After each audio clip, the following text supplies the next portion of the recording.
course. So welcome everyone. Thank you for joining us for this breakout session, Skill Builder, looking at maternal care through the lenses of language, culture, and trauma. I'm Denise Pekka from City Match, and Bibusha Karki is over here. We're helping do the back end stuff. We have a great panel. We have the care team from the St. Alphonsus Medical Group Center for Health and Global Healing that is going to be presenting with us today. We have Traci Harrod, Community Health Advisor Coordinator, Laura Lee, clinic nurse, and Beth Rutten-Turner, the clinical social worker. I am going to turn it over to Laura to get us started. Thank you so much. We feel so privileged to be here with you today, to be joining you, even though it's online and virtual.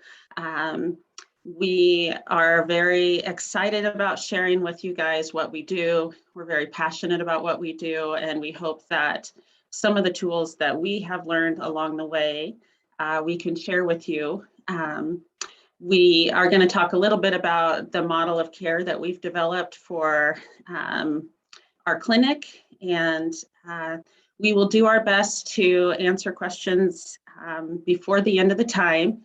We will be watching the chat, so if something comes up during the talk that we can answer right away, we'll do our best, but also at the end, we'll do a Q&A.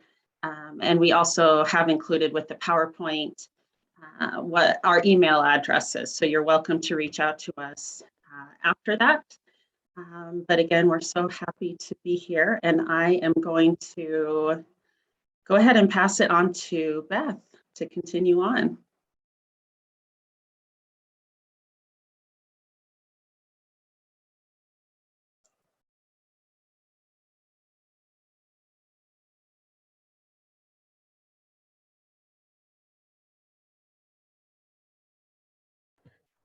So we would like to start out by doing a land acknowledgement to show our respect and recognize the Indigenous community across the United States and North America. We currently are presenting from the traditional land of the Shoshone-Bannock peoples, and we ask you to join us in acknowledging the Shoshone-Bannock community, their elders, both past and present, as well as the future generations. We acknowledge that the area that is now called Boise was founded upon exclusions and erasures of many Indigenous peoples, including those whose land we are presenting from. This acknowledgement demonstrates a commitment to working towards dismantling and healing from settler colonialism. And then we do have a link at the bottom. We'll have our slides up if anybody would like to look more into the Shoshone-Bannock peoples.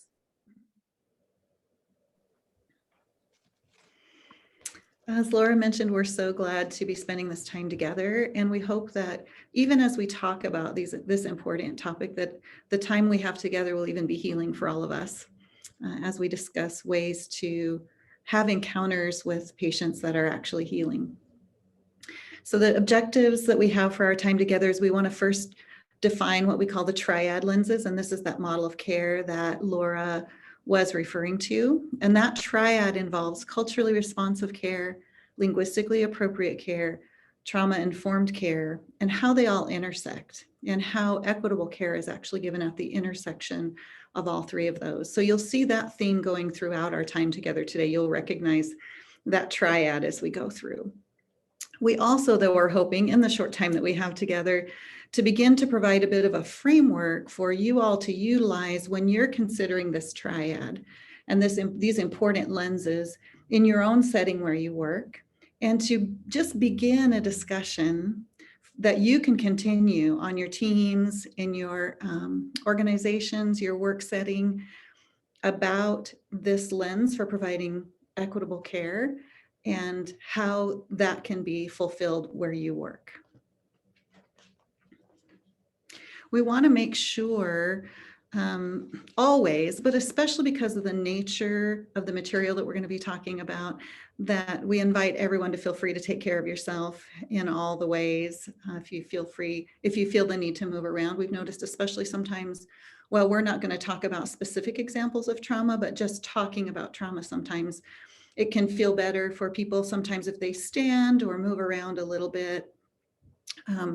Also, of course, make sure you have your tea or your coffee or your water with you. And feel free to use your camera as you need to if you want it to be on or off. That's the lovely thing about being online. And then if you have questions as we go along, feel free to put those in the chat. And we're hoping to have some time at the end that we can address those questions. So we want to be sure to really honor our teachers, especially as 3 white women who have a lot of privilege. We would like to make sure that we recognize that we are learners first, and that all of our understanding about what equitable maternal care is shaped through so many formal teachers, but also our informal teachers, our coworkers with lived experience that we are able to learn from, and feel really honored that they have trusted us enough to give us a lot of the information that we're going to be talking about. And due to various reasons, many of them are not comfortable being the one to share this information. And so they have asked that we be the ones that share it, just as to protect their privacy and their information, but all of this is really from people with lived experience that we are connected with.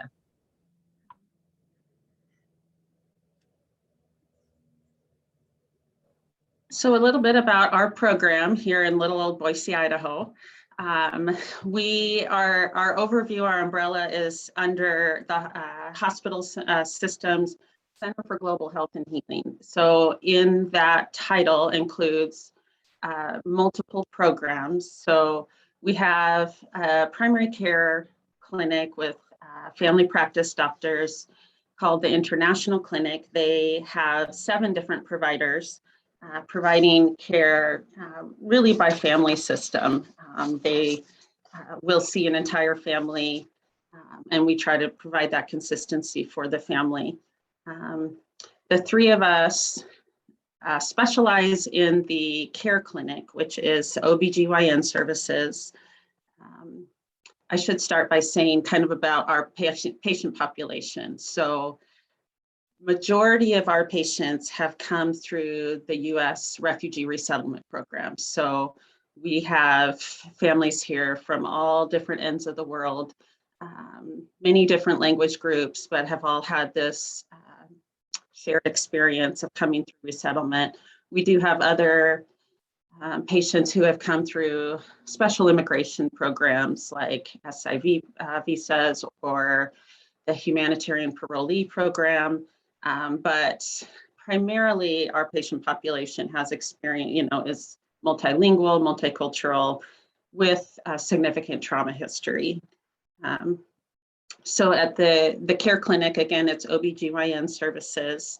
We as providers have, it's mainly midwives. We have 4 different midwives who provide consistent care, as well as one MD who provides oversight and sees some of the higher risk pregnant women who are here. Another piece of our program is the Community Health Advisor Program, which Traci actually helped found it and oversees. So this is, I think, the part of our program that makes us able to do the work that we do. So this is a group of, right now, 12 different individuals providing services in, I think, 18 languages right now. So these are individuals who are multicultural, multilingual community health workers. So they have come through many of the same experiences as the patient population, have come to the United States, and they really help patients navigate the healthcare system, whether it's in the clinic, whether it's referrals to outside clinics, maybe it's getting prescriptions from the pharmacy. They are what makes our program work. But again, as Beth said, they are a huge majority of our teachers, and what we have learned through discussions with them, through observing them. I feel like they provide more to us than we are able to provide to them to help our care be equitable. We also have the Program for Survivors of Torture here, which is a federally funded program. It is only for selected sites through an application process, focusing on healing programs or programs that provide opportunities for survivors of torture. We've had this program with us since 2015, and one of the only ones in the region who is able to provide these services. Under the umbrella too, we also provide travel medicine services for those traveling internationally, making sure they get immunizations that they need, things like that. So we have a lot of things going on all in one building. So as we are starting our discussion, we wanted to first point out what we believe wellness is. I think often in healthcare, we're so focused on sick and we have like the disease model. And so we wanted to just first call out what we see as wellness and what we are trying to come alongside people to help them move forward with their health. So we really see wellness as an integrated, interconnected idea of helping the body, our emotions, and our mental health state. And so we see all of those things all together. So we really try to look at the whole person and offer holistic care, which is why we have social workers based right out of the clinic, as well as having the community health advisors that are the cultural and linguistic bridges for us.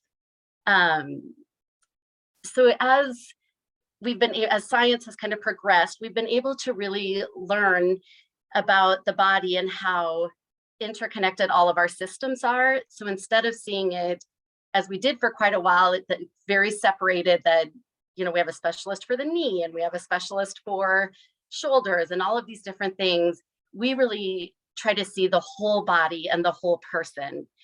And so now we've been able to have science kind of catch up to this idea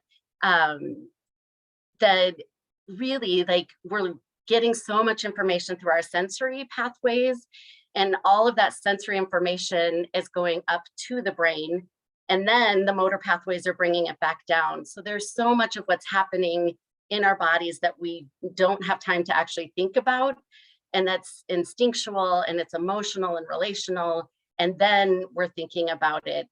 And that's incredibly important to us as we're thinking about serving and working alongside survivors of trauma, because so much of what's happening for them is in their instinctual brain. So it's coming from their gut of all the sensory stimulation that's around them. And if they can feel more in tune and in line and not be so heightened, then we can provide better physical care. So the gut is really where so much of our instinct is coming from, because the sensory pathways are going directly to the gut, and then it's going up through the spinal column and into our brain. And as it's going up, it's also connecting into the heart. So our emotional and relational brain, that is really about reaching out into the world. It's where our emoting and our feelings are happening. This is often where, like, our stories and our passion, like, which is why often we'll say things are like heartbreaking, you know, because like there's so much of that that's happening in our emotional and relational brain. And then finally, all that sensory information and the relational, so all the things that we're attaching to those sensory stimulation makes it up to the head. And so then that's when we're actually like observing the world, we're thinking about it, our logic, our reason, all of those things, meaning making is starting to happen. But already so much of an encounter and an experience has gone through a physical response, an emotional response, before we can be logical and before we can make any kind of meaning out of it. And so we really try to think about what's happening for a person as they're entering our clinic and entering our spaces, like physically first, and then as that might be like attached to some kind of memory and some kind of emotional connection, and then it's headed to their brain and they're making some kind of meaning out of it. And if we can help people to get balanced and be able to work a situation through all three parts of that, often we can make this a really healing encounter and a healing experience, even if we're having to give uncomfortable information. And even if the appointment is not going the way that we wanted, if we're helping to keep someone in balance and to keep in line, then we're able to really have some healing and move forward, and hopefully have a good encounter for that person. Traci or Laura, anything that you want to add about that?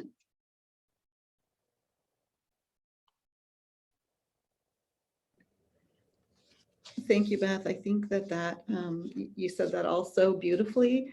I was just thinking how much more in line with so many of our patients this way of viewing health holistically actually is. Yes, and one aspect that I didn't mention about spirituality and how really so much of spirituality is in all three parts of it. Sometimes spirituality is like that gut feeling that we get about something. Sometimes it's the way that we like express and feel love and sadness. So it's in our heart region.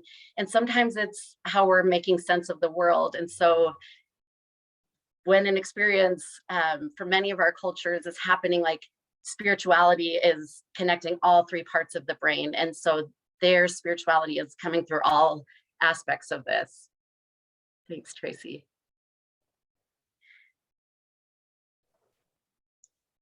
All right, so as we go through and again, present how we approach equitable care within our clinic, sometimes it's helpful to look at a situation. And so I just want to, as we start, before we go look at all of the pieces of this, give an example of what we encounter on a day-to-day basis. And I understand that everybody who's a part of this conference is in different situations. You may not, or probably not, all clinic-based. Probably many of you are not, but just an example of what we deal with on a day-to-day basis. So again, we're an OBGYN clinic. So every morning before prepping to see patients, the provider, medical assistant, nurse, social work, we all meet together and come up with our daily plan. We huddle in the morning, look at each patient, and kind of try to come up with a plan of how the day is going to go. So we're going to look at one patient who is coming in today for her 28-week prenatal visit. So as per normal, per our regular routine, the plan is for her to do her glucose test today to check for gestational diabetes. We also at this point typically we want to do a lot of third trimester education. Sometimes that involves handouts, sometimes it involves just teaching, but that's on our list of things to do today. We have already requested interpreters. The patient has expressed who her preferred interpreter is. So we are lucky enough to have that person available to be scheduled for this visit. We also, in reviewing her chart, have seen that she has missed her last two ultrasounds, her 20-week ultrasounds looking at the anatomy of the baby, which is something we really need to know to be prepared for delivery. So in preparation, we went ahead and got an appointment scheduled for her for tomorrow. We know that transportation has been an issue in the past, so we've already scheduled Medicaid transportation to get her to that appointment. So we feel pretty good about being prepared for when this woman comes in for her appointment. So Traci, do you want to go ahead and take it from there? Yeah, so let's go ahead and kind of just hold that that's sort of a typical care clinic scenario, as Laura was mentioning. We'll sort of hold that in our minds because a little bit later, we're going to come back and look at what actually happened. That was our expectation of that encounter. We'll come back and look at what actually happened. And maybe as we kind of move forward too, you can think of what would be a typical encounter that you might have in your setting, whatever discipline you're involved in. And we want to pause right here and look at this model of care together and just kind of give some foundational understanding of it, because this is going to be the lens that we look through these three parts of this model of care throughout our time together today. And those three parts, as you can see, are culturally responsive care, trauma-informed care, and linguistically appropriate care. You'll notice how they intersect. and how there's one section at the center, in fact, where they're all intersected together. And that's the most important point right there. When we talk about in terms of health equity and providing equitable care, providing encounters in which people are experiencing equal quality of care, this is the lens through which we work.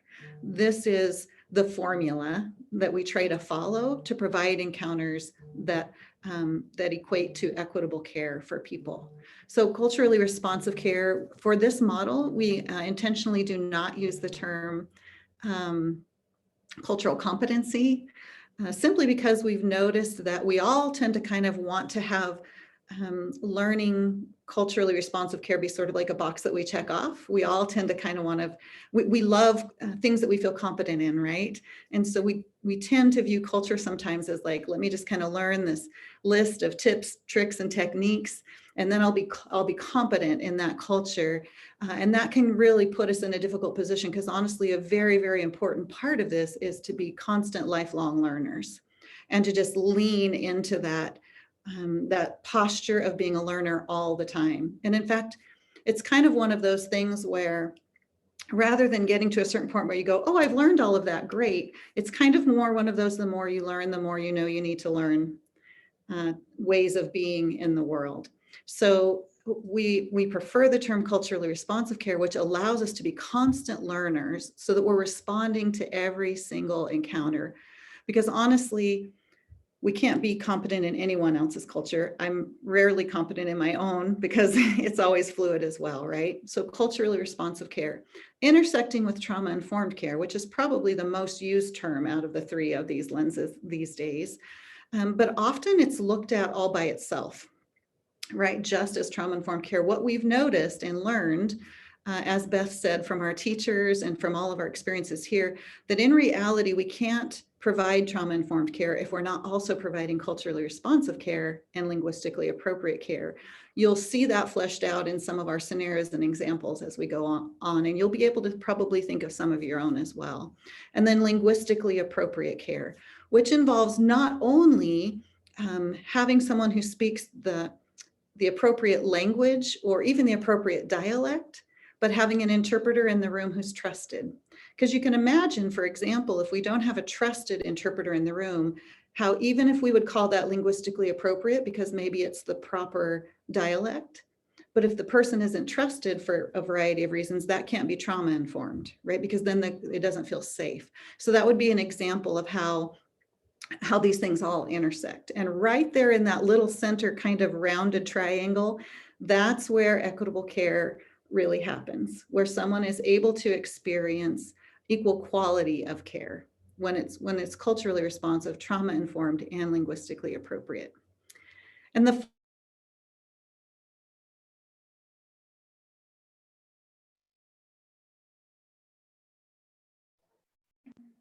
final point that I wanted to make about this is that really this model, different people with different trauma.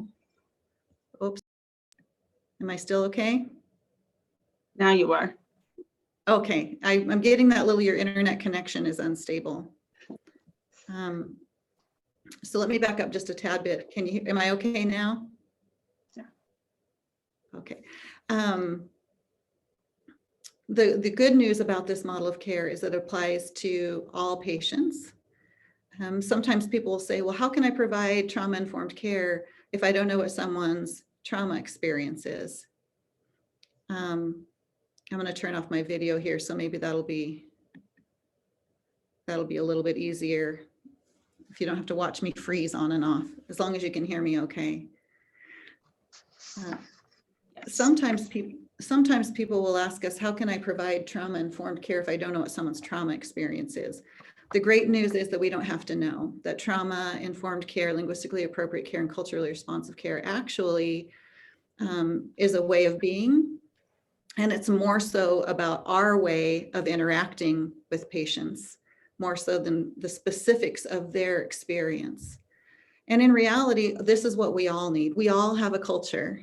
We all have a language, or many languages, or ways of communicating. And we all have our experiences that we bring with us that affect the way we view any encounter. So that's the beautiful thing about this model of care, is that it can apply for any patient population, any individual patient.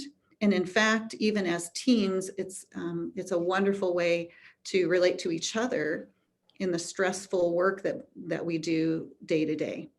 So we'll hold on to that model of care. You'll see it, you'll continue to see it throughout our time today. And Laura is going to now go back to that scenario she originally introduced and tell us what really happened. All right, so as you know, things rarely go according to plan. So it's time for this patient's appointment. We had already scheduled Medicaid transportation to go pick her up. Right as the appointment time has come, we get a call from Medicaid transport saying, oh, the patient refused to get in the taxi. Like, we were there, we went to pick her up, but she refused to come. So immediately we're thinking, okay, she's not coming. How are we going to get this figured out? About 10 minutes after her appointment time, she shows up. She shows up with her husband and her 2 kids. So we realize it's really important we get these things done today. So we're still going to see her, even though she's late. And so when she's checking in for her appointment, she lets us know that she wants her husband to interpret today. So even though we had planned this preferred interpreter, who, with COVID, most of the preferred interpreters that we're using here in the system are doing it by phone. So our preferred interpreter actually isn't in person. We're supposed to call her when the patient arrives, but the patient has requested to have her husband interpret, who we know, we've met him before. His conversational English is all right, but he's not medically trained to interpret for medical appointments. So we try to get her back as quickly as possible. The MA brings her back, her kids are there. So in preparation to keep the kids busy, we get coloring crayons and coloring pages so that they're busy while we try to do this appointment. And of course, undoubtedly, one kid is coloring on the wall, one kid is throwing crayons. And so the environment in the room when the MA is in there trying to get stuff done feels very chaotic.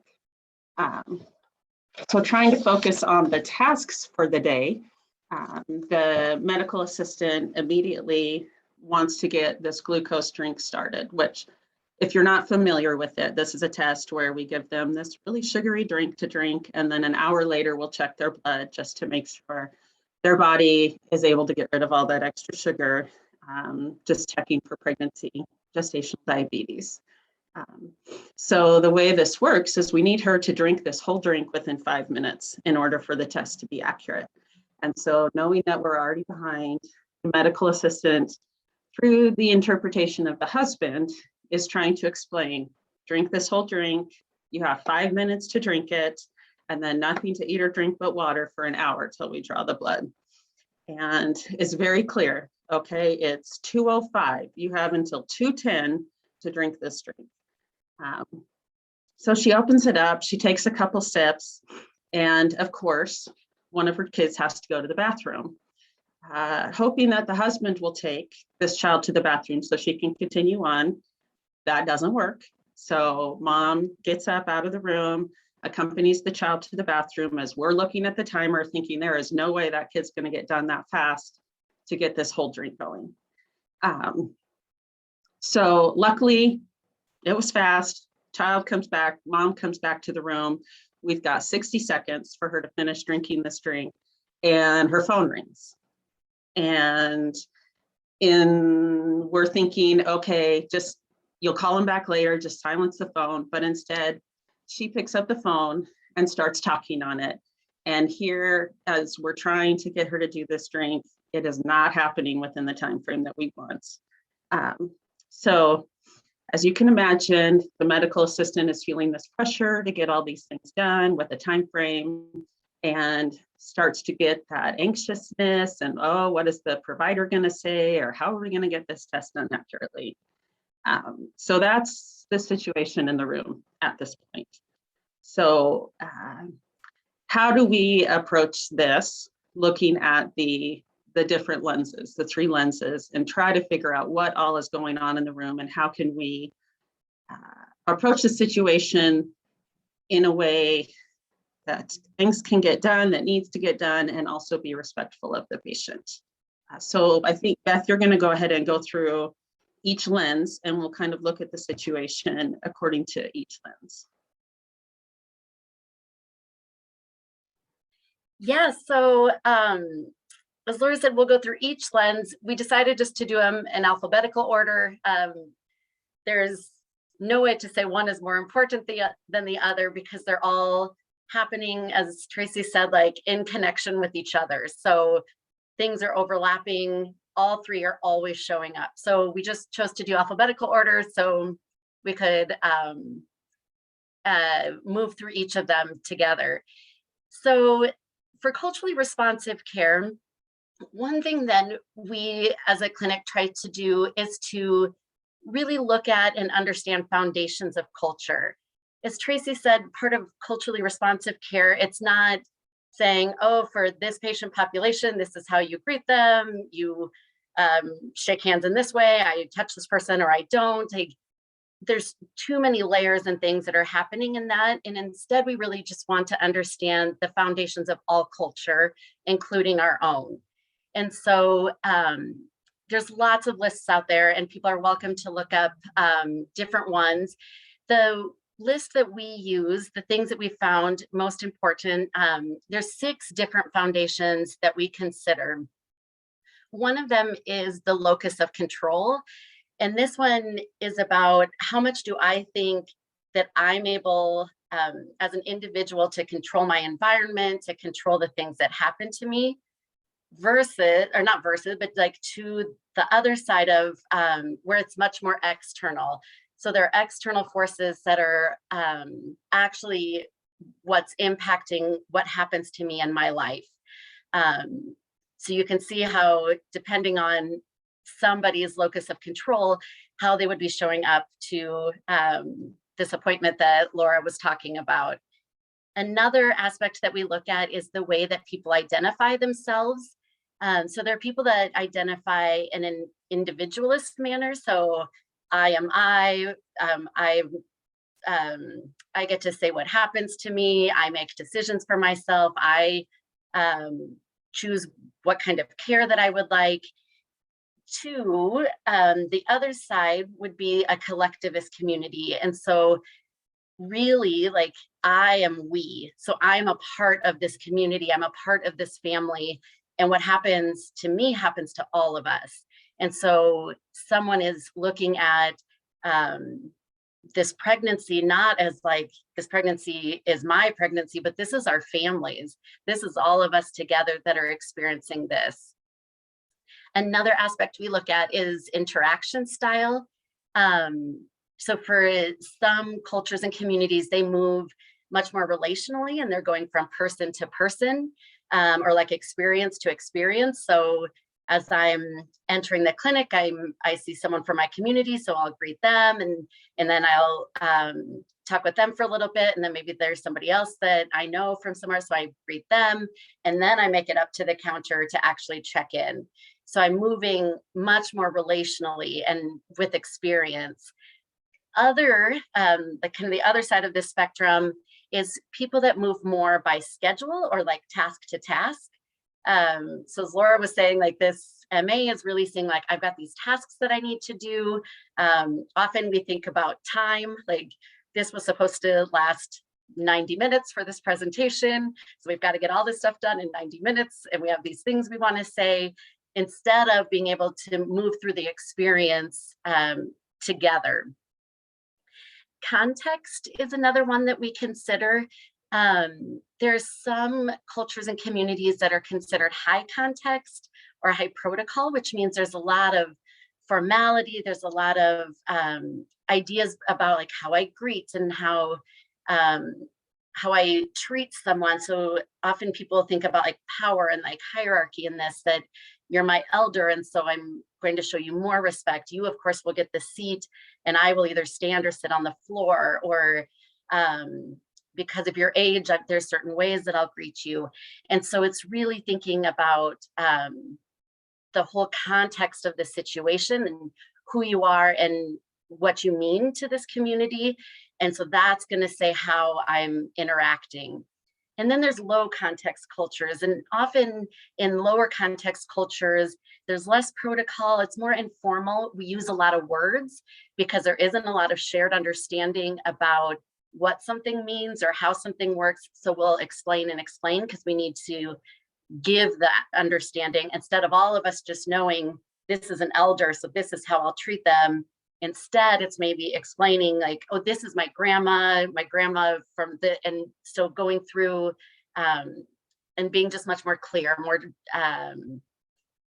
not direct necessarily, but just like needing to explain the situation more because we don't have the shared understanding together of what this experience is. Communication style. So there's some communities that like to be very direct and to the point. And so they'll say exactly what they need to say. Accuracy is considered very important, that I need to be very clear, are often words that are used. To the other side of the spectrum, which would be more indirect, that I'm concerned about how I'm going to make you feel, how this is going to be felt and shared between us. And so instead of saying directly like a diagnosis, for example, in a lot of our settings, and like giving like a timeline, like so often we hear about people being told, oh, this person has this diagnosis, so they have 6 months to live. And for many communities, you would never say that. You wouldn't actually be that direct about somebody's experience and what we are thinking this outcome is going to be. And the last one that we did talk about a little bit before is spirituality. And so for some cultures and communities, spirituality is very isolated. It's a certain experience that I do at a certain place in a certain way. But for other communities, it's much more integrated into everything that we do. It's a part of how I move through the world. It's the words that I say. I'm always thinking that the creator or whoever my spiritual guide is, that they are a part of everything that I'm doing and that we're doing. So those are the foundations that we consider as really like the roots of culture, instead of thinking of it as this language is spoken by this group, or this community wears this clothing or practices this religion, because there's so much interconnectedness. So instead, we really look at these foundations to understand that each of us has our own culture and is making up a lot of these things, how we're relating to the world, how we're going through the world, and how we view the world.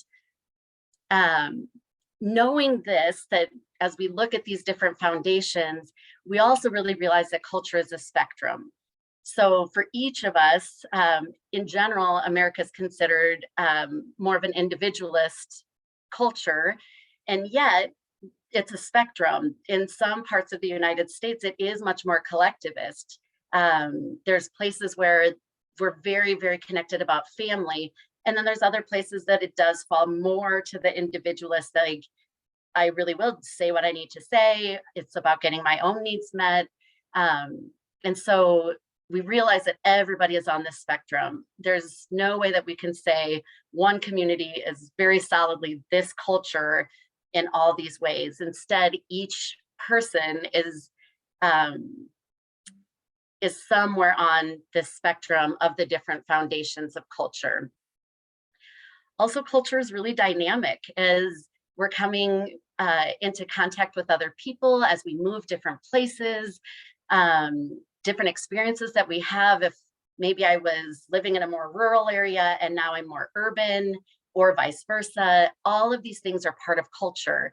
And so it's dynamic as we're aging, as we're coming into contact with different people, education, all of these things will change a person's individual culture, which then will change the culture of an entire community. Another part of culturally responsive care that we find really important is ethnomutuality. The kind of flip side of that would be ethnocentrism, and like really putting ourselves at the center. And we try to pull ourselves out of the center of a circle and to be a part of the community. And as we can pull ourselves out and really look at everything that's happening and looking at those foundations of culture and realizing that culture is a spectrum, then we realize that the way that I'm showing up today is with my lens of the world, and it's my culture that's showing up, and it's not any better or worse than anyone else's that's a part of this team and a part of this healthcare experience.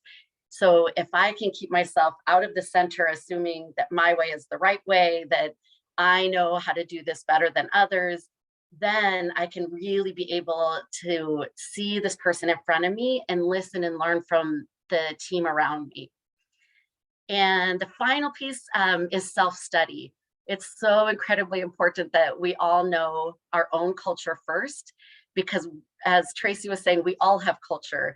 Often I think we see this as like, oh, those people have culture because they have this kind of dress and they wear or listen to this music, and ours is like normal. And that right there is such a problem, because then we're saying that we're normal and they're like a deviation. They're somehow different. And all of us are different. This happens to be the context living in Boise, Idaho, that families that we're serving coming from other places are moving into. But that doesn't mean that my way is the right way and my culture is better. It just means that this is what I know and these are my experiences. And so studying that for myself and knowing what I believe, like how I identify myself, what my context is, then I'm able to better see other people and be able to interact.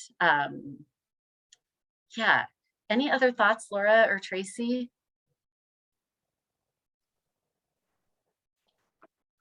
No, I think you hit it the nail on the head when you, I mean, it's a lot about how we view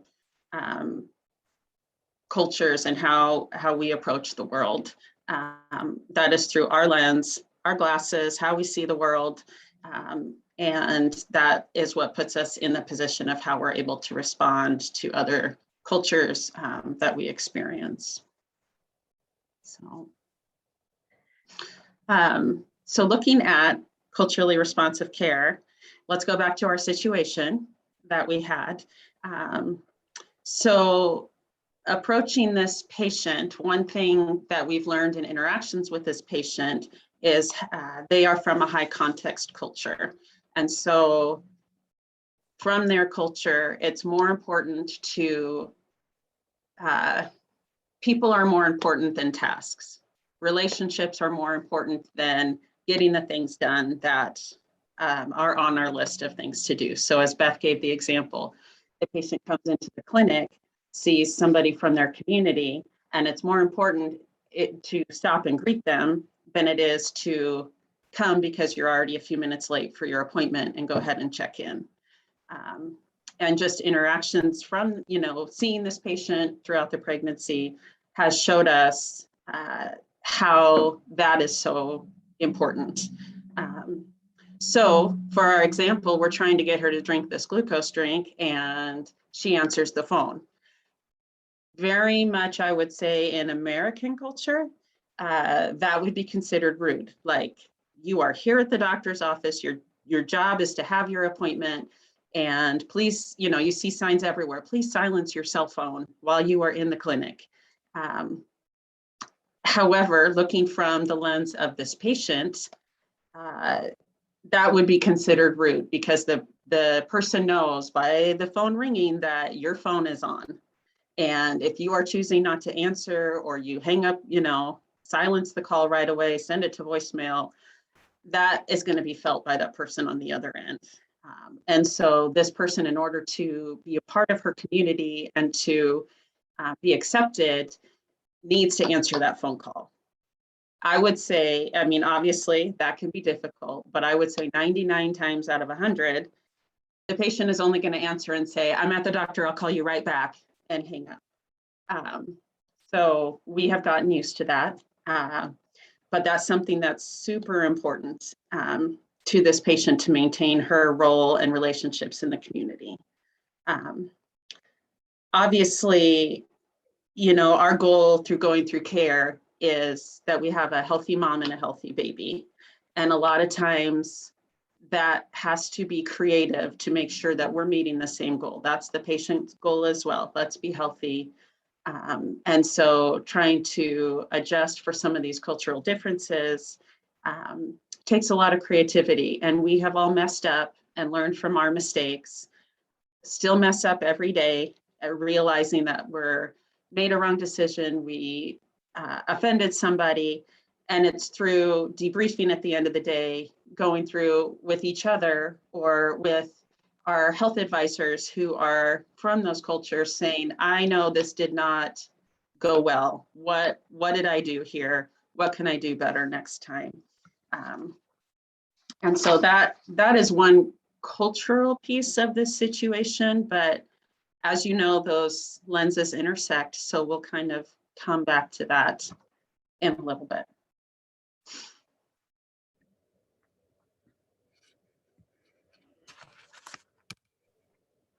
Traci, anything before we move to the next lens? Well, so much that we could stop and spend like hours on it, right? The one thing that I noticed, I so appreciated what you said about ethnomutuality and pulling ourselves out of the center of the circle, like pulling our own experience out of the center, not making it central to the interaction, right? Because I think that's really key for having the ability to withhold judgment, which is so important because any of us doing this type of care would consider ourselves compassionate people, right? That's often how and why we continue to do this kind of work, is because of the compassion that we have for caring for people. What we sometimes don't realize, I think, is that judgment and compassion can't actually coexist in an experience. So we may think of ourselves as being compassionate, but if we're not able to get our own self experience and vision out of the center of the circle so that we can withhold judgment, then the person that we're encountering is not going to experience that compassion that we may be feeling in our hearts. We may be feeling like, oh, I really care about this person. I really feel compassion for what's happening for them here. But if they're experiencing any form of judgment from us, and those judgment radars are sharp, by the way, people will notice if we're not withholding judgment. If we're looking at it through our own lens and thinking, well, they really would be better if they did it this way or viewed it the way I view it, right? Then the person isn't going to be able to experience that compassion that we're feeling. Oof, thank you for that. They're really like, each one of these, I think, could have been a 90-minute session. So for the sake of time, we're going to keep moving. Yeah, please, like Laura said, our contact information is at the end. If anyone has any other questions to go deeper into this one. Our next lens, there we go. Lens 2 is linguistically appropriate care. And there are a lot of layers, as you can see, to what it means to be linguistically appropriate. The first thing that we try to do is to ask about somebody's preferred language. So often in somebody's chart, it might say Swahili, and we'll still ask, like, do you have a preference for the language that your care is given in? Because sometimes maybe somebody, they were using a phone interpreter somewhere else at the ED and it was fast, so they put Swahili in as their language, but there might actually be a different language that is maybe a little harder to get an interpreter for, but that is the more comfortable language. And as we're offering maternal care and we're going to see someone pretty intimately for 10-ish months, we want to be sure that we're giving the information in the language that is most comfortable. And part of that is also checking in about things like dialects. For example, like Arabic in Sudan is going to be spoken differently than Arabic in Iraq. And so we often try to ask, like, especially as we get to know people better, if there's like a specific dialect. Kurdish is another one, many languages, depending on the region, there's going to be some differences. So, so understanding that just because I asked for a Swahili interpreter doesn't mean that that's going to be like the best match. So there might be some more questions that we need to ask. Also, the preferred language might be fluid. So maybe at the beginning, someone for various reasons said that their preferred language was one thing. And then a month or two in, if we just check in again and ask what their preferred language is, it might be a different language. And many people speak multiple languages, and they, depending on the size of the community or many different reasons, their choice might change. So we do often ask again and just check back in to see if their preferred language has changed. And then we also think about the formality of language, because often as we're trying to use medical terms, the way that something is getting interpreted is going to feel very different. So maybe for general information, somebody's preferred language is one thing, but when we're talking medical, they want a different one. And so they might change it because there might be certain terms that either aren't really translatable, so there isn't just a word for word match. Instead, it's really interpreting. So we're getting the entire meaning of what the midwife is saying, or what the experiences that we're trying to explain.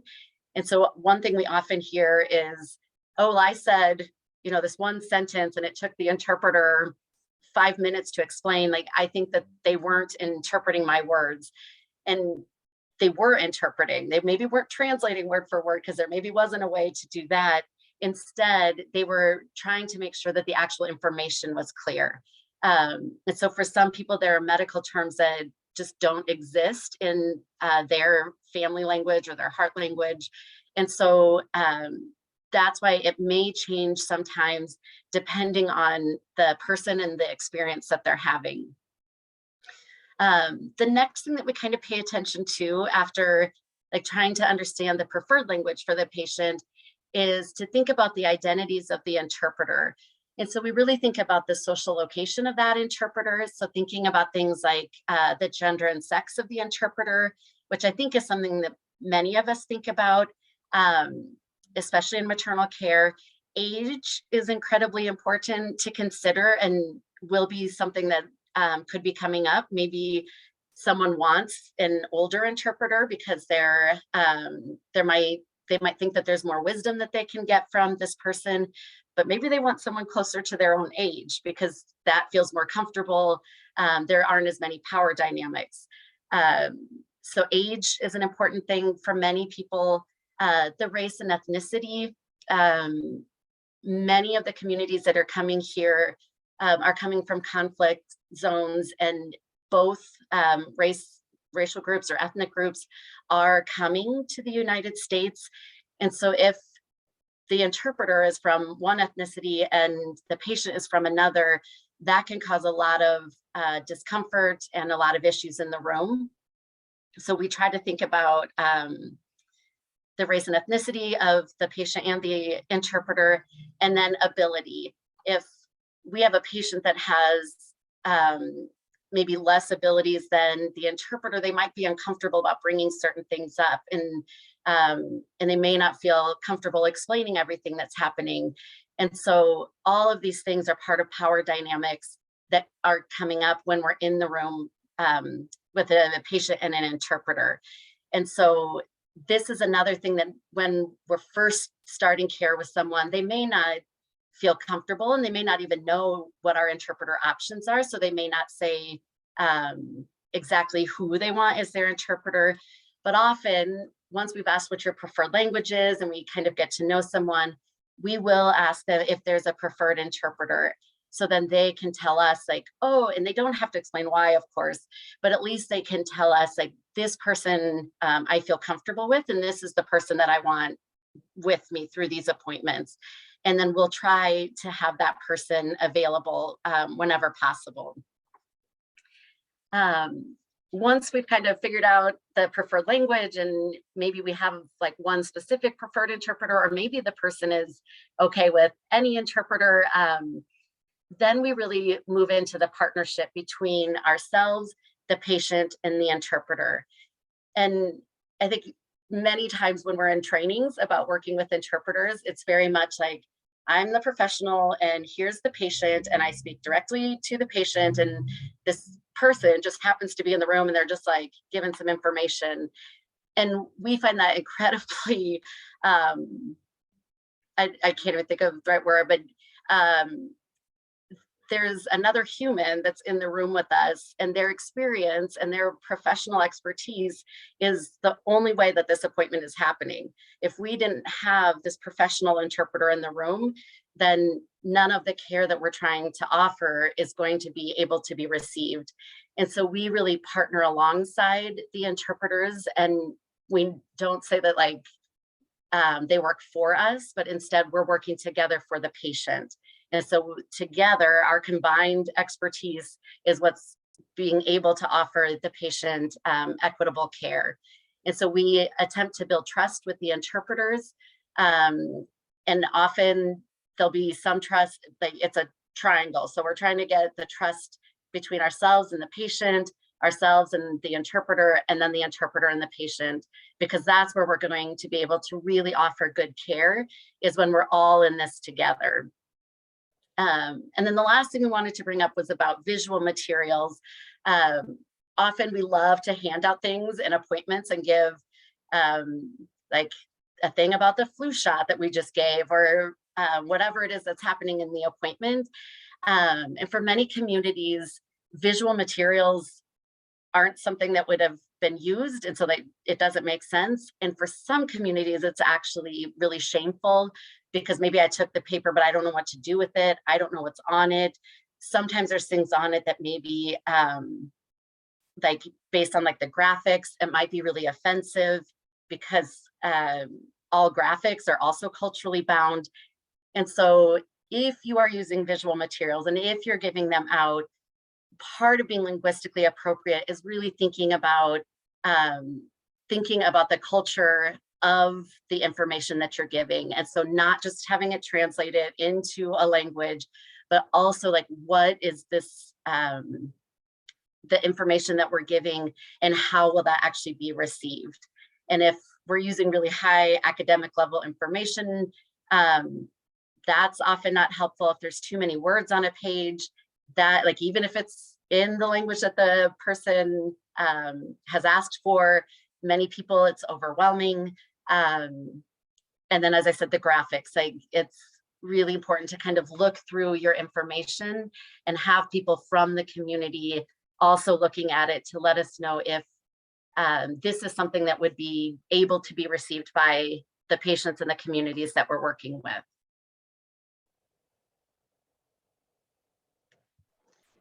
All right, so back to our situation here. As you remember, we had our preferred interpreter, medically trained interpreter, ready to go on the phone, but now the plan is for the husband to interpret. We know we're bound medically by, we need to provide, official interpretation. We legally have to have trained interpreters to be able to provide for patients. So what do we do in this situation? One thing that we know about this family and the relationship between the husband and wife is that it's the husband's role and the expectation that he care for his family, that he's the one who helps navigate his family through life, through systems. And his job is to provide for not just his wife, but this baby that's going to be born. And so if we try to remove him from the situation and bring in this professional interpreter, we're actually taking away his role and probably a little bit of his dignity in what his role is supposed to be for his family. So trying to adjust for one lens and make that accurate is actually making it worse for another lens. And so trying to figure out, how do we balance our regulations versus what is actually going to be best for the family system. And I won't go too much into actually how we do that, but it is something to think about,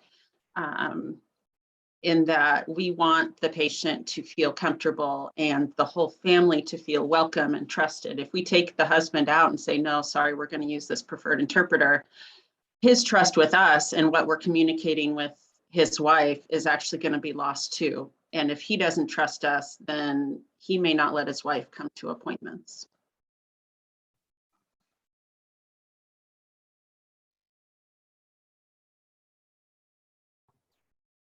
Anything you'd like to add, Traci, before we go to the third?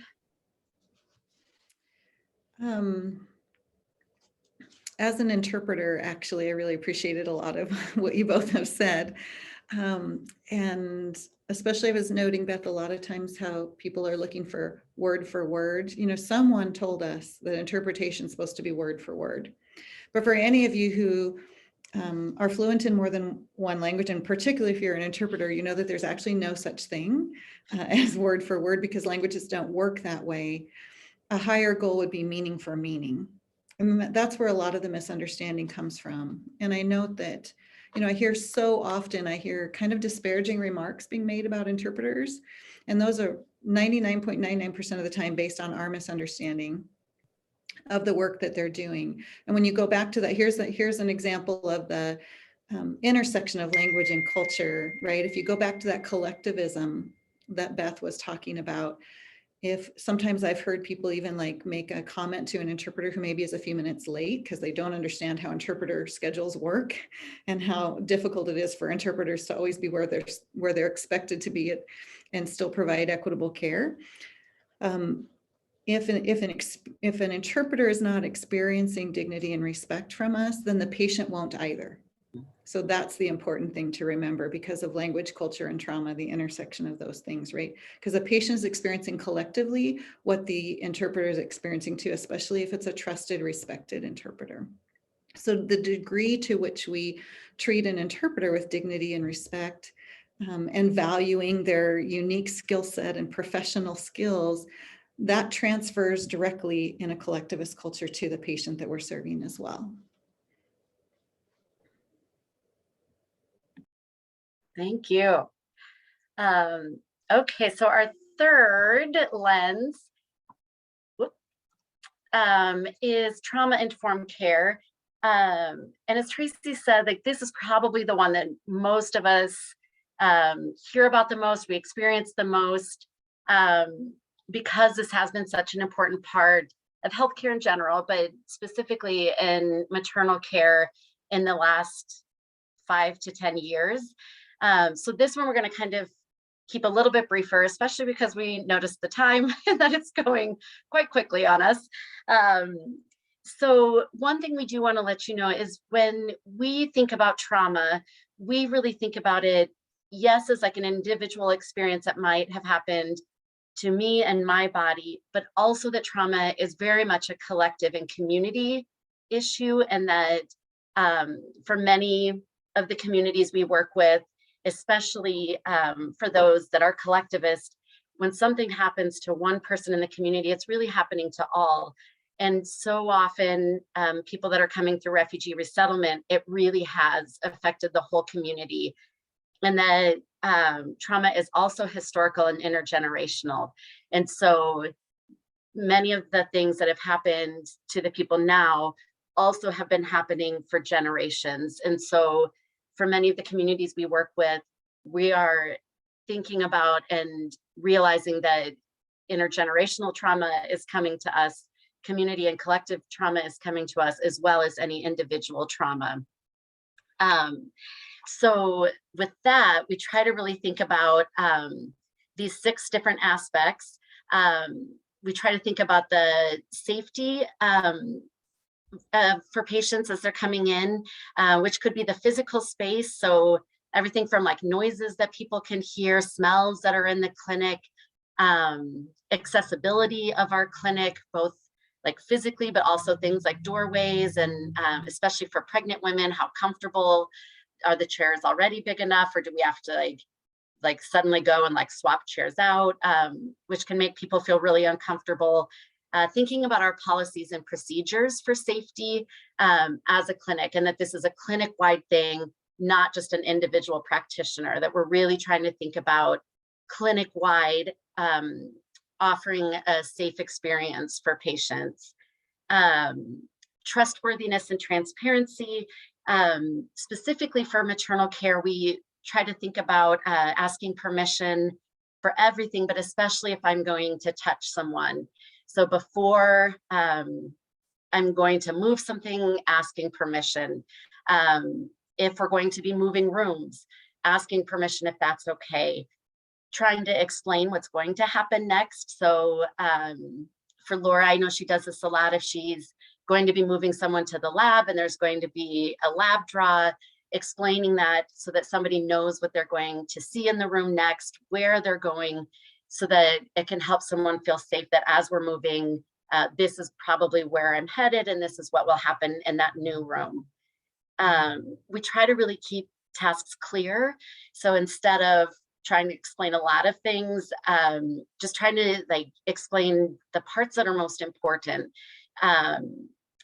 We also find informed consent really important. So if we are going to move rooms, then asking and letting somebody know, and knowing that if they say, no, I don't want that lab drawn today, that's their right and that we're okay with that. So getting consent before we do something. For peer support can be for ourselves. It can also be for patients. A big part of the community health advisor program is being some of this peer support. Many of the people that are community health advisors are also patients at our clinic. They've gone through pregnancies with us, so they've experienced it and they know it, and now can give advice and support to people who are now just becoming pregnant or who are looking for care. Also, we really think about that when we're thinking about hierarchy.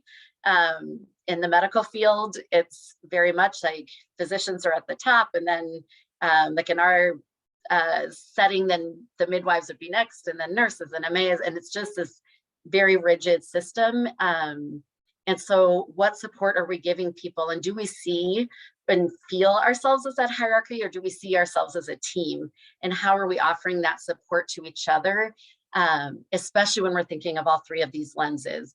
If I, as an MA, don't feel comfortable asking the midwife about something because I'm worried about this hierarchical system, then I'm not going to get the support I need. So trying to break down some of that so that we all feel comfortable being in this together and offering equitable care.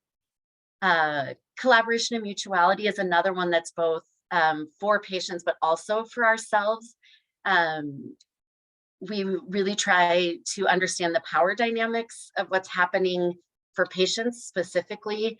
So often we're seeing, even like as a social worker, as like the doctors, and the information that I'm giving must be very important. And so if I'm saying, you need to do this, this is what you have to do, then sometimes people will agree, but there's not actually a feeling that that's what I'm going to do and that's what I want to do. And so trying to help level some of those power dynamics, or at least being aware of them, so that we can offer care that is appropriate for this person's situation. We also try to solicit feedback. Most of the feedback that we try to get from patients comes through the health advisors because they are more trusted. They can get more accurate, for lack of a better word, information about the care that people have received and how they felt like certain appointments or encounters went. Empowerment, voice, and choice. So often in healthcare, we like to be, again, very task-based and like, this is what we have to do and this is the order we need to do it in. And it really takes so much of the power and the choice away from patients. And so when possible, really trying to be flexible. Like, could we offer to do this test this appointment or at the next one, instead of just like, no, I have to get it done. Trying to offer, when possible, small number of choices. So 2 or 3 typically is about as much as someone who's triggered or who has a trauma history can actually be able to think through. So 2 to 3 options of like, we could do this or we could do this. Would you like the appointment on Tuesday at 3, or would you like the appointment Wednesday at 9 a.m.? And then somebody would actually be able to be more vocal about what is best for them. Then they have some options. And then often if neither of those work, they're more willing to say, what about? And so then there's more, as the overlap, more collaboration with the patient, because now they know that they do have a voice and they are able to make some choices. And then finally, thinking about culture, history, and gender considerations. And for many settings, specifically in ours, we really think about medical trauma that may have happened, again, both individually, but really community-wide and historically, because this has happened to many, many communities around the world that they've been experimented on by Western medicine, they've been used for trials. And so there's a lot of fear and mistrust.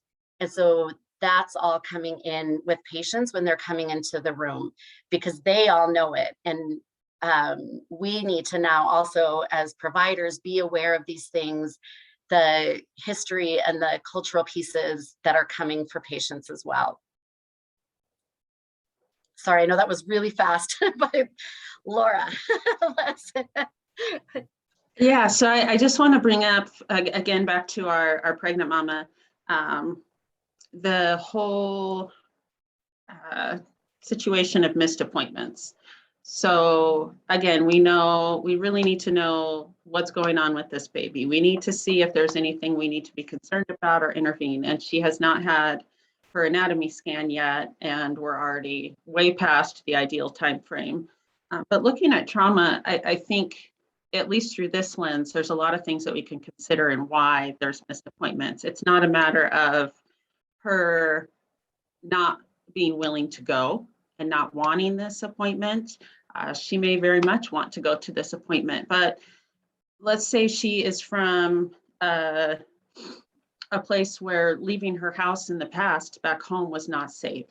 Either she could not leave by herself because she needed a mate, brother, somebody to go out into the community, or physically it wasn't safe. You never know who you were going to run into. And, coming from a war zone, it was never safe to leave her house. So this is how she's grown up through all of these years. And so the thought of leaving her house, especially to a place, a clinic, here we send them to a different clinic for those ultrasounds. So going to a new place that she hasn't been to before. She doesn't know who she's going to meet there. She doesn't know, ahead of time, is her preferred interpreter going to be available? Is it going to be a male ultrasonographer who's going to be doing this? And is she comfortable exposing her belly to someone like that? We've done transportation for her many times, and she doesn't take the taxi, but first of all, she may not have access to language services in the taxi, most likely not. And so being able to communicate, oh, hold on for a minute, my seatbelt's not on, or you're going the wrong direction, that's not how you get to my house. And even the idea that it could be a male taxi driver, and culturally, trauma-wise, it would be so inappropriate, it would be scary for her to be in a car, not driving, not have any control of where she's going, and be with a strange man. And so I think those are things we get frustrated at times, like, oh, we've done all of this work to get her to these appointments, and why is it not working? But I think stepping back and looking at these lenses can give us at least an idea that it's not a matter of she's not interested. It's a matter of there's so much else going on that we're not aware of. So, and I think just going to the next slide, Beth, we've said a few times just how all of this intersects so much that we can't look at one without the other, that we have to understand that it's not just her trauma history that is keeping her from going to this appointment, but it's also culturally, it wouldn't be appropriate. Even linguistically, she's going to go to the clinic, and we know now everybody gets screened for COVID, and she doesn't know what they're going to be asking her. There won't be an interpreter. And now we have these thermometers that actually look like guns that you put to their head to check their temperature. And unless she knows what's going on, that obviously could be really triggering and stuff. So really looking at the center of this and thinking about what could be going on really helps us to step back and step out of the middle of that circle and really be able to acknowledge that this isn't about an unwillingness to do it. It's about so many other things, and how do we meet the patient where she's at? So, do you want to hit the next slide, Beth? Yeah.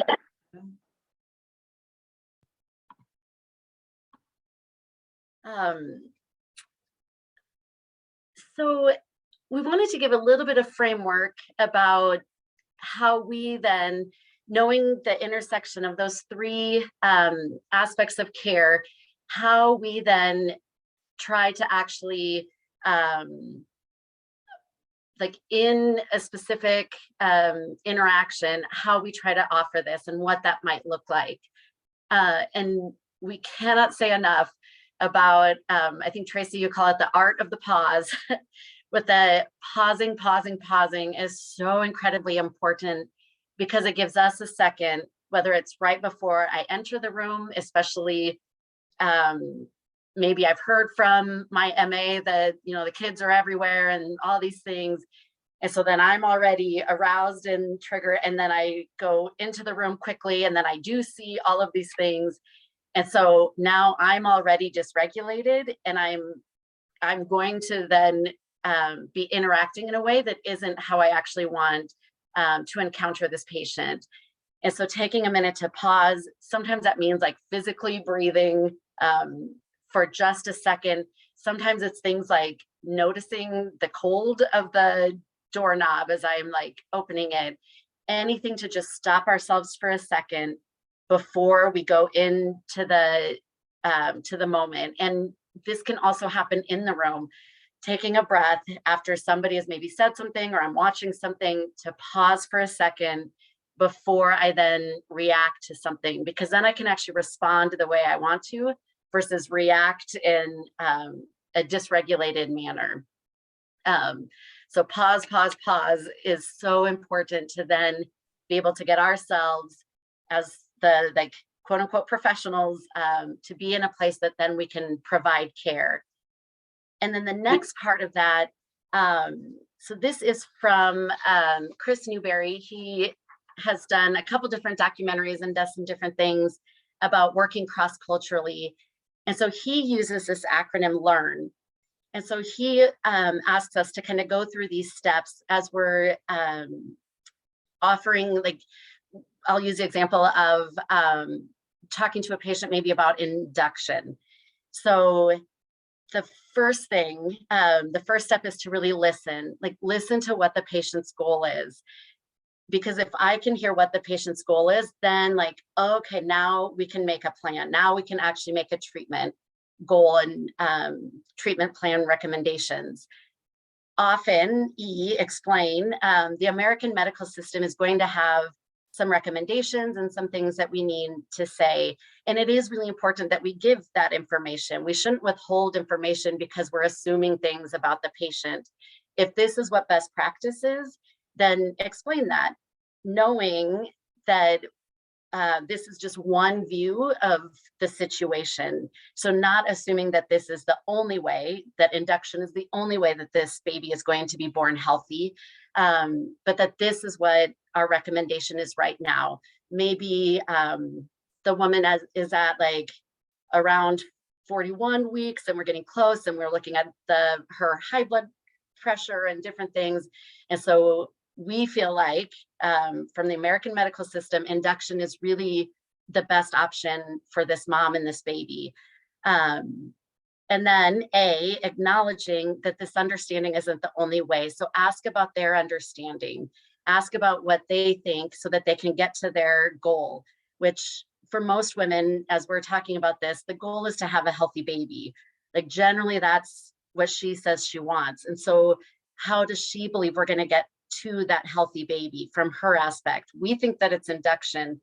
Maybe for her, it's being able to go home and talk to her family members to get some other opinions.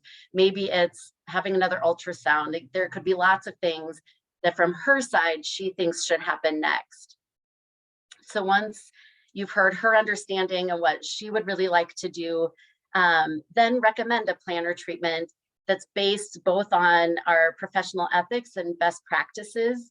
That, okay, so now I've heard your side, I know my side, what can I recommend? Like, can I recommend that, yeah, go home, talk to your family members. This isn't urgent right now today.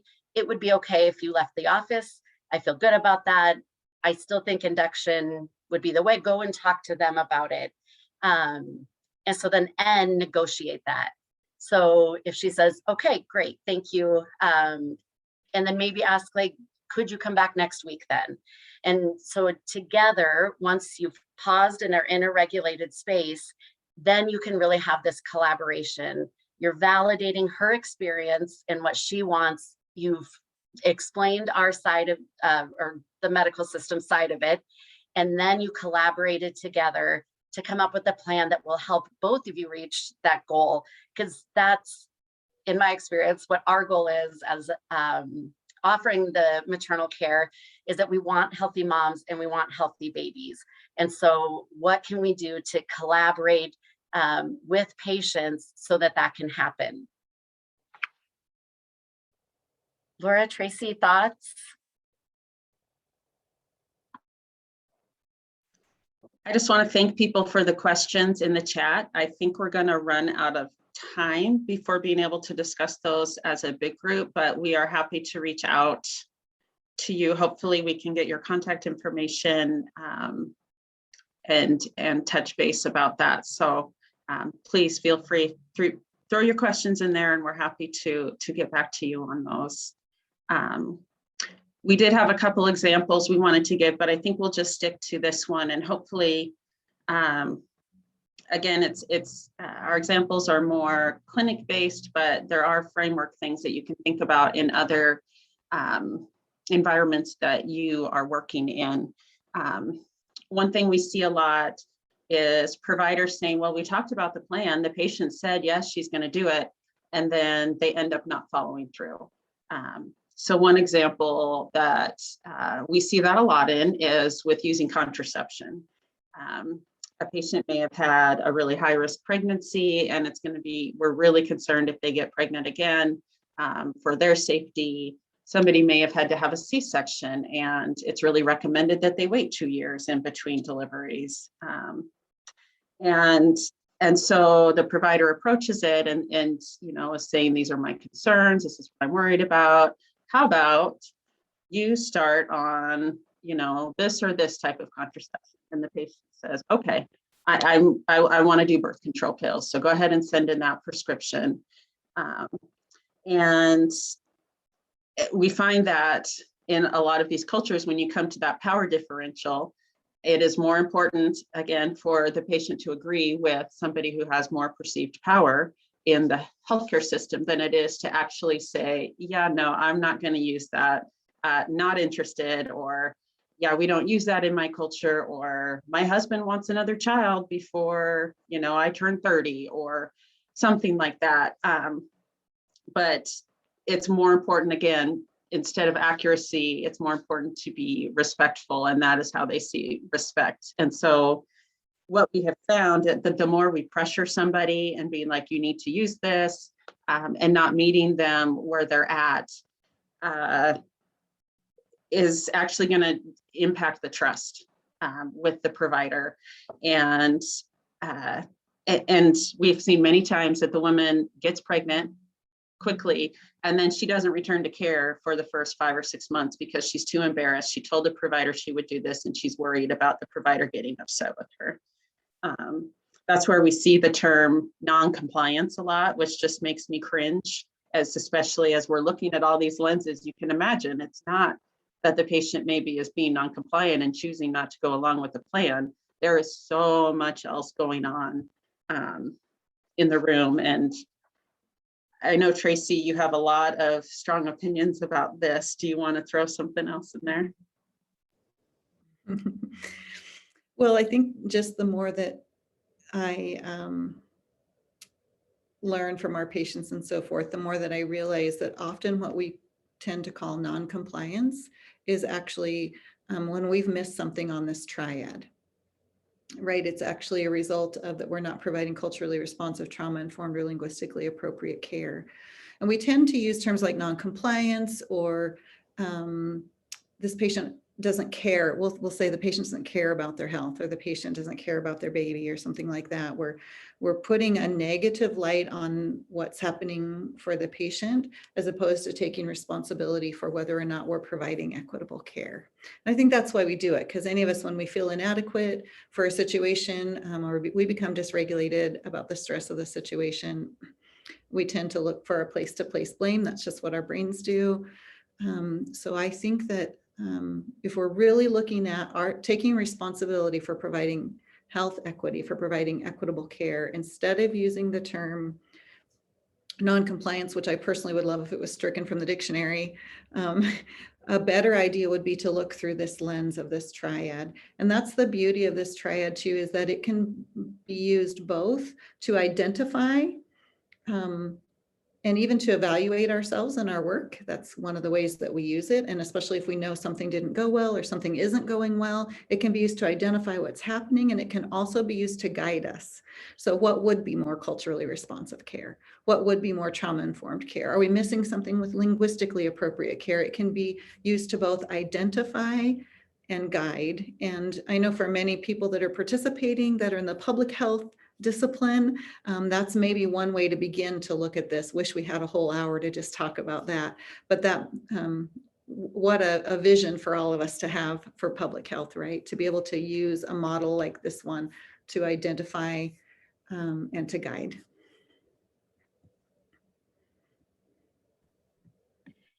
And speaking of like the more like public health world, Traci, there are like national, they call them class standards.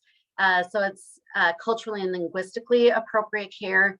And what I love about this model is that it brings together the culturally and linguistically appropriate care with trauma-informed care, because as you said towards the beginning, like, we can't have one without the other. It cannot possibly be trauma-informed and truly safe and truly collaborative if we aren't really respecting culture and thinking about the culture that's of the patient and also her linguistic access to care. And so there is lots of stuff out there about class standards and like making sure we're offering culturally responsive and linguistically appropriate care. And so then merging that to make sure we're also thinking about trauma, I think is really important, both clinic-based and as public health. Laura, do you want to give us our last word of wisdom in this last minute that we have? Thank you for letting us come.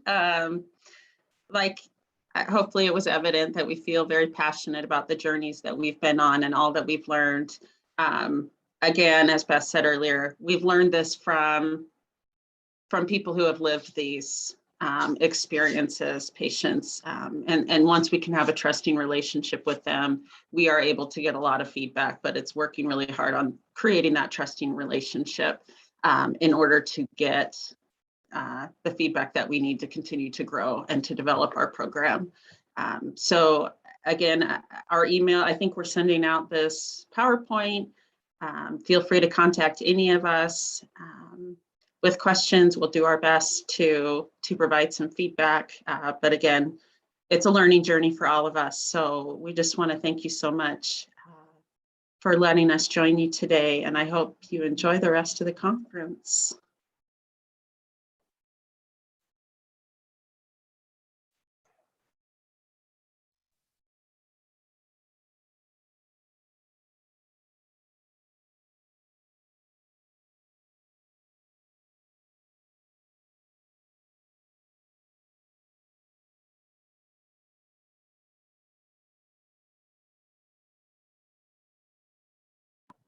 I think it looks like someone is talking, but we can't hear, or at least I can't. Oh, can you hear me? Yes. Now we can hear you. Okay. what I was saying, and when we were talking about this, Denise and I, like we're very thankful for your guys' presentation. Especially, we really like the part where you guys had the situation of a new mom, and making it parallel to the lenses that we talked about. It was very insightful. And also, thank you so much for all the participants who joined the session. And we'll have the recordings available soon, and it will be there for 90 days, as well as any resources. And you can stay in touch with our presenters. Their bios and information is available in our session's descriptions.